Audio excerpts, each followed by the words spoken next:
नमस्कार। कक्षा चतुर्थी, विषय हिंदी, अध्याय 5 दशहरा। पूर्व ज्ञान में हमने पढ़ा था कि हमारा जो भारत देश है वो त्योहारों का देश है। यह हर महीने कोई न कोई त्यौहार आते रहते हैं। उन्हीं त्योहारों में से होली, दीपावली, रक्षाबंधन, ईद, क्रिसमस, दशहरा आदि त्यौहार बहुत ही आनंद और उल्लास के साथ मनाते हैं। उन्हीं त्योहारों में एक त्यौहार है दशहरा, जो कि आश्विन माह की शुक्ल पक्ष की 10वीं तिथि को मनाया जाता है। और ये जो त्यौहार है ये वर्षा की समाप्ति यानी कि वर्षा की ऋतु की समाप्ति और शरद के आगमन का सूचक है, सर्दी के आने का संकेत है। दशहरे से पहले 9 दिन की अवधि होती है उसको हम नवरात्र कहते हैं, यानी कि शारदीय नवरात्र भी कहते हैं। और इन 9 दिनों में बड़ी धूमधाम से माँ दुर्गा के 9 रूपों की पूजा की जाती है। और प्रथम दिन कलश स्थापना का होता है, अंतिम दिन दशहरा यानी विजयदशमी के रूप में भी मनाया जाता है। और माना जाता है कि सबसे पहले श्री राम ने माँ भगवती की आराधना की थी और लंका विजय के समय समुद्र तट पर 9 दिन तक उन्होंने आराधना की भगवती माँ की। और उनकी अपार शक्ति के कारण जो लंका के राजा राज रावण है उनका वध करके उन्होंने इस संसार से उनको मुक्ति दिलाई थी, इसलिए इसको विजयदशमी भी कहते हैं। तो इस प्रकार आगे हम पढ़ेंगे कि ये जो इस तिथि है शुक्ल दशमी, तो इसी तिथि को वीर पांडवों ने अन्यायी कौरवों पर विजय प्राप्त की थी तथा इसी तिथि को देवताओं के राजा इंद्र ने वृत्तासुर नाम के दैत्य को हराया था।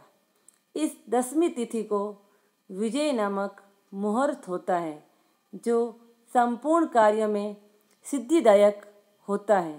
अतः प्राचीन काल में राजा लोग इसी दिन अपनी विजय यात्रा आरंभ करते हैं। जैसे कि हमने देखा है महाभारत का जो युद्ध है उसमें आप देखेंगे कि पांडवों ने अन्यायी कौरवों पे जो विजय प्राप्त की थी तो वो इसी तिथि को उन्होंने विजय हासिल की थी। विजयदशमी जिसे हम मानते हैं उसी तिथि में पांडवों ने विजय हासिल की थी। और साथ में देवताओं के राजा जो इंद्र हैं, इंद्र ने वृत्तासुर नाम के एक राक्षस को हराया था, उसका अंत किया था। वो भी इसी तिथि को अंत किया था उन्होंने। इस तिथि को एक विजय नामक मुहूर्त के रूप में माना जाता है कि कोई भी राजा लोग हैं वो किसी अन्य जगह पर अपना राज्य हासिल करना हो या अपनी विजय यात्रा आरंभ करना हो तो वो इसी तिथि को मुहूर्त नाम मान के वो अपनी विजय यात्रा आरंभ करते हैं।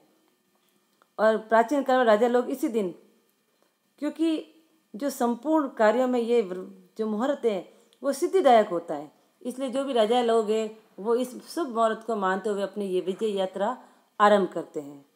आगे हम पढ़ेंगे सरस्वती पूजा, शस्त्र पूजा, दुर्गा विसर्जन, नवरात्र पारायण तथा विजय प्रयाण इस पर्व के महान कर्म हैं।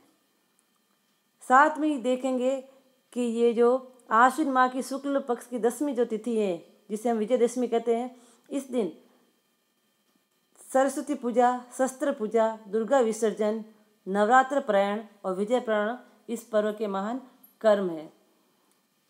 शास्त्रकारों के अनुसार इस दिन शमी वृक्ष का पूजन किया जाता है।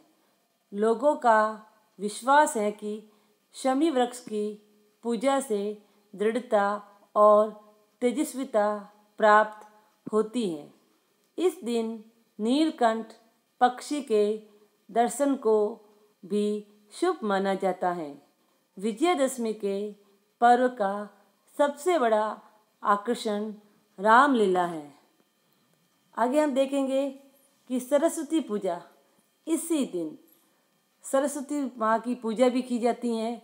और साथ में शस्त्र पूजा, क्योंकि जो भी राजा लोग हैं अपनी विजय यात्रा जब आरंभ करते हैं तो उनका महत्वपूर्ण जो हथियार होता है वो शस्त्र ही होता है। वो अपना कार्य पूर्ण करने के लिए इन्हीं शस्त्रों से ही अपने विजय यात्रा शुरू करते हैं।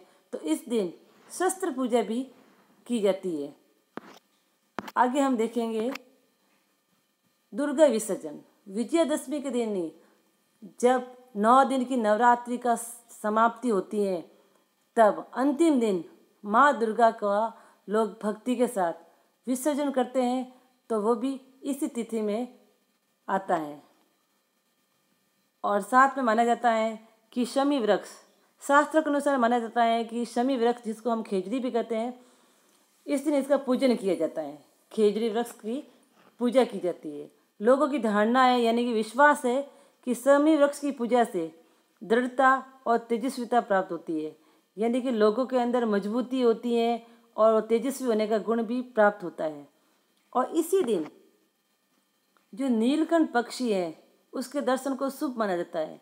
लोगों का माना जाता है कि जब विजयदशमी के दिन अगर किसी को इस पक्षी का दर्शन हो जाए तो वो शुभ माना जाता है, शुभ संकेत मानते हैं नीलकंठ पक्षी के दर्शन को।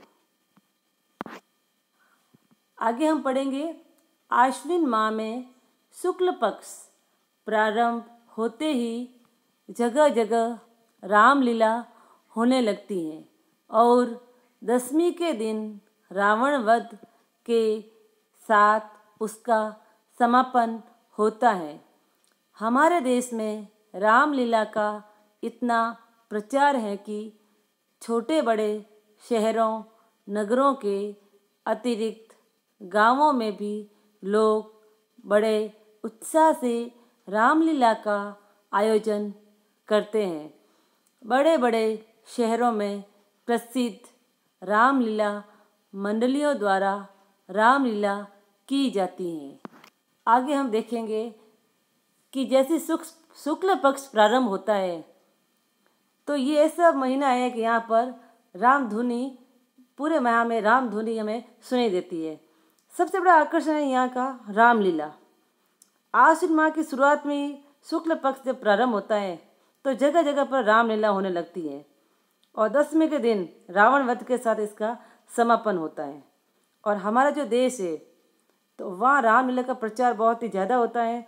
छोटे बड़े शहरों में नगरों में लोगों के अंदर बहुत बड़ा उत्साह होता है रामलीला आयोजन का। बड़े बड़े नगरों में तो जो मंडलियाँ होती है रामलीला की, वो सारी मंडलियाँ मिलकर रामलीला का आयोजन करता है।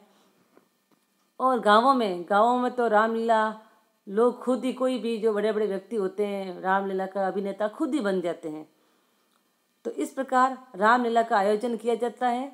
आगे हम देखेंगे गांवों में वहाँ के लोग स्वयं अभिनेता बनकर रामलीला करते हैं। रामलीला का प्रदर्शन प्राय तुलसीदास जी के प्रसिद्ध ग्रंथ रामचरितमानस के आधार पर होता है। राम जन्म, सीता स्वयंवर, लक्ष्मण परशुराम संवाद, सीता हरण, हनुमान द्वारा लंका दहन, लक्ष्मण मेघनाद युद्ध रामलीला के आकर्षक प्रसंग होते हैं। रामलीला के दिनों की चहल पहल देखने लायक होती हैं। देर रात तक दर्शकों का आना जाना लगा रहता है।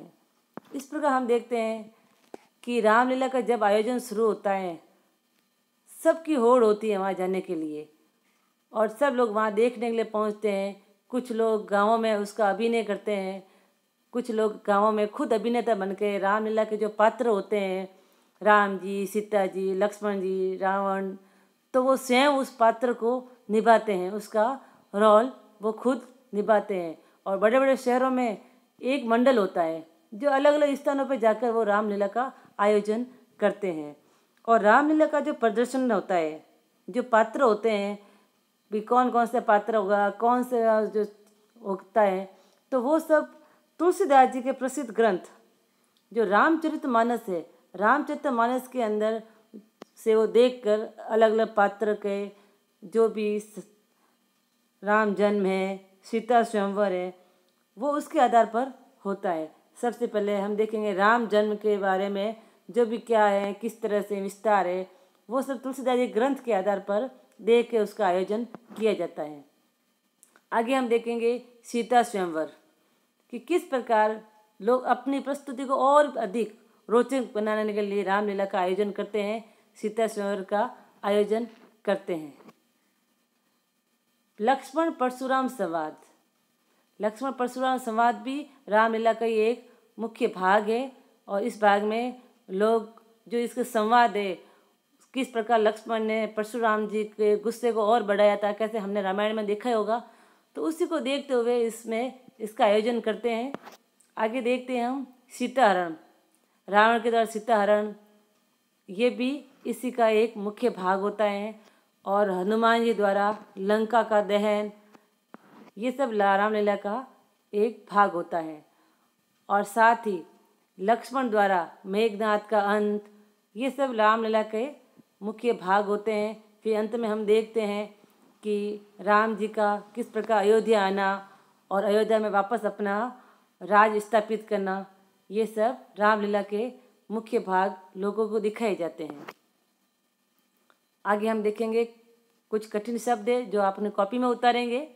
दैत्य यानी दानव, दृढ़ता, मजबूती, तेजस्विता, तेजस्वी होने का गुण, प्रदर्शन, दिखाना या दिखलाना, विसर्जन, समाप्ति या समापन, शमी वृक्ष, खेजड़ी का वृक्ष, प्रयाण यानी प्रस्थान। बोध प्रश्न कॉपी में उतारेंगे। देवताओं के राजा इंद्र ने किस दैत्य को हराया था? देवताओं के राजा इंद्र ने किस दैत्य को हराया था? देवताओं के राजा इंद्र ने वृत्तासुर नाम के दैत्य को हराया था। विजयदशमी के दिन कौन से वृक्ष की पूजा की जाती है? इस दिन शमी वृक्ष खेजड़ी का पूजन किया जाता है। विजयदशमी के दिन किस पक्षी के दर्शन को शुभ माना जाता है? इस दिन नीलकंठ पक्षी के दर्शन को शुभ माना जाता है। वीर पांडवों ने किस पर विजय प्राप्त की थी? वीर पांडवों ने अन्यायी कौरवों पर विजय प्राप्त की थी। अभ्यास प्रश्न, दशहरे पर्व के महान कर्म कौन कौन से हैं? शमी वृक्ष पूजन के प्रति लोगों का क्या विश्वास है? रामलीला का आरंभ और समापन कब होता है? रामलीला का प्रदर्शन किस ग्रंथ के आधार पर होता है? धन्यवाद।